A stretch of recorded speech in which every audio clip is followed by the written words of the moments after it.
Salam à tous. Aujourd'hui, je voulais parler d'un sujet incroyable, un sujet qui fait vraiment réfléchir et qui émerveille, le développement de l'embryon. Ce que beaucoup ignorent, c'est un miracle vivant. Et tout ça, ce n'est pas juste pour impressionner, c'est un rappel que celui qui nous a créés étape par étape nous connaît mieux que nous-mêmes. Un rappel que chaque vie humaine du tout début à la fin est précieuse, voulue et façonnée avec sagesse. Alors si notre Créateur nous a laissé ces signes clairs dans le Coran, c'est pour qu'on cherche, qu'on comprenne et surtout qu'on se rapproche de lui. Dans un livre révélé il y a des siècles et des siècles en arrière, sans microscope, sans laboratoire, sans médecine moderne, on trouve une description précise étape par étape du développement de l'embryon. Certains disent que ce n'est qu'une coïncidence, d'autres que c'est trop beau pour être vrai, mais ce qui est sûr c'est que les versets du Coran sont explicites et posent des mots simples sur une réalité que la science moderne n'a découvert que récemment, au XXe siècle, subhanallah. Voici ce que Allah nous détaille sur sa création. Sourate 23, versets 12 à 14. Nous avons certes créé l'être humain d'un extrait d'argile. Ensuite, nous avons fait une goutte de sperme dans un reposoir solide. Puis nous avons transformé la goutte en une adhérence. Puis nous avons transformé l'adhérence en un embryon. Puis nous avons créé les os et nous avons revêtu les os de chair. Ensuite, nous l'avons reproduit en une autre création. Gloire à Dieu, le meilleur des créateurs, subhanallah. Chaque mot ici est important. Il décrit une séquence ordonnée qui correspond aux étapes embryonnaires identifiées et reconnues par la science. Le mot en arabe, notfa, qui désigne cette première étape de la création humaine, une goutte déposée dans l'utérus. Le reposoir solide, l'utérus, est scientifiquement reconnu comme l'endroit où le zygote s'implante dans la paroi utérine. Ça correspond au moment de la fécondation et de l'implantation. Ce processus a été découvert seulement au XXe siècle.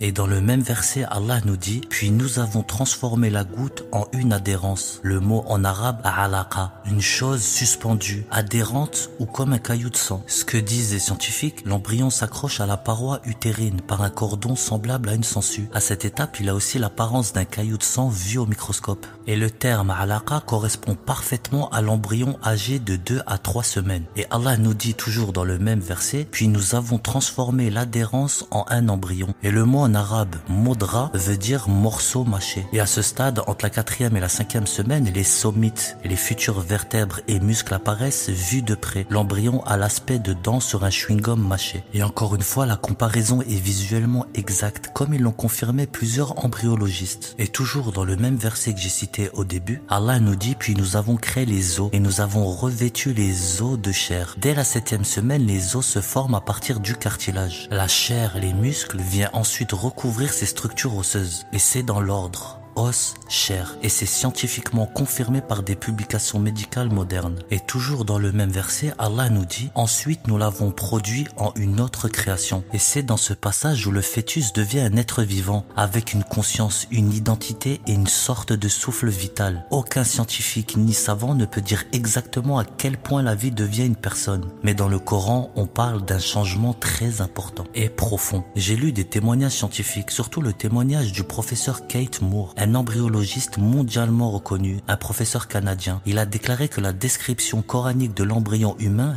bien qu'ancienne, est en totale conformité avec la science moderne. Cela n'aurait pas pu être le fruit d'un savoir humain au 7e siècle. Le Coran est rempli de trésors et de miracles. Subhanallah, au 7e siècle, personne ne pouvait voir un embryon, encore moins ses stades détaillés. Le microscope n'existait pas. Allah nous donne des résumés justes, ordonnés et précis de la formation de l'humain. Allah, dans le Coran, il nous a décrit avec des mots simples la fécondation, l'implantation, le développement embryonnaire, la formation des os et des muscles et la transformation finale en être vivant. Subhanallah, Allah est le meilleur des créateurs. Gloire à Allah. Et tout cela est confirmé par la médecine moderne et impossible à deviner au 7e siècle. Un grand miracle d'Allah subhanahu, écrit noir sur blanc dans le Coran. Ça témoigne d'un savoir qui dépasse l'humain. Sourate 71, verset 14. Ne voyez-vous pas comment Allah vous a créé par étapes? Subhanallah.